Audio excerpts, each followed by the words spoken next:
আজকে আমরা মাইক্রোসফট এক্সেলে অঙ্ক করার ক্ষেত্রে যেসব ফর্মুলা বা ফাংশনস কমনলি ব্যবহার করা হয় সেই ফর্মুলা বা ফাংশনসের মেইন ডিফারেন্সেসগুলো ডিসকাস করব।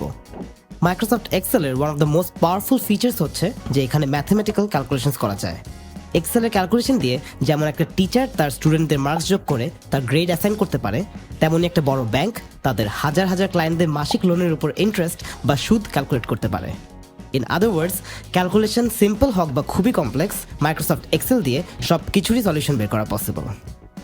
এইসব ডিফারেন্ট ক্যালকুলেশনসে আমরা ব্যবহার করে থাকি দুটো ইম্পর্টেন্ট টুল, ফর্মুলা ও ফাংশনস। আমরা যখন basic mathematical operators like addition, subtraction, multiplication ও ডিভিশন ইউজ করে সিম্পল ম্যাথ করি, তখন আমরা আসলে ফর্মুলার সাহায্যে ক্যালকুলেশন করি। ফর এক্সাম্পল, আমরা উপরে দেখতে পাচ্ছি তাবাসসুম নামের একটা স্টুডেন্টের পরীক্ষার মার্কস। এই মার্কসগুলো এবার আমরা ফর্মুলার সাহায্যে ক্যালকুলেট করে যোগ করব।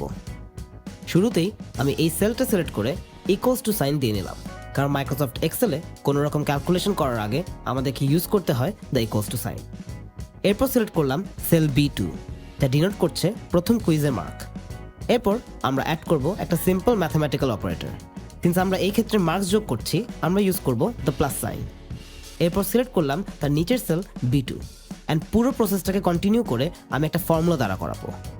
দেখো আমাদের সামনে এখন একটা ফর্মুলা রেডি, অ্যান্ড এবার এন্টার প্রেস করলেই আমরা ফর্মুলার সাহায্যে বের করে ফেলেছি তাবাসসুমের total marks.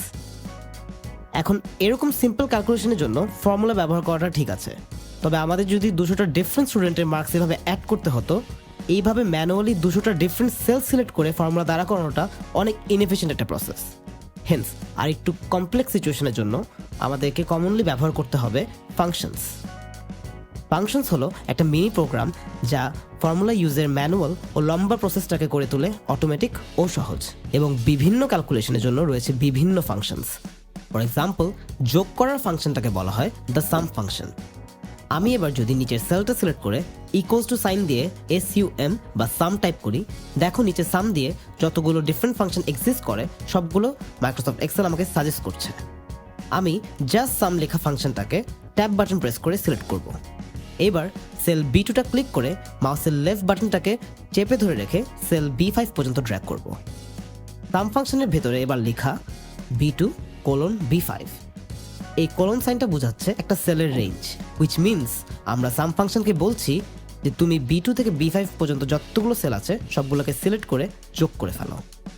Haynes bracket close করে যদি আমরা এন্টার প্রেস করি, দেখো আমরা পাচ্ছি সেম ওল্ড রেজাল্টস। আমরা যদি ফর্মুলা বারের দিকে একবার তাকাই, আমরা খুব ইজিলি আইডেন্টিফাই করতে পারবো যে কোনো সেলের ক্যালকুলেশনে কোন ফর্মুলা বা কোন ফাংশন ইউজ করা হয়েছে।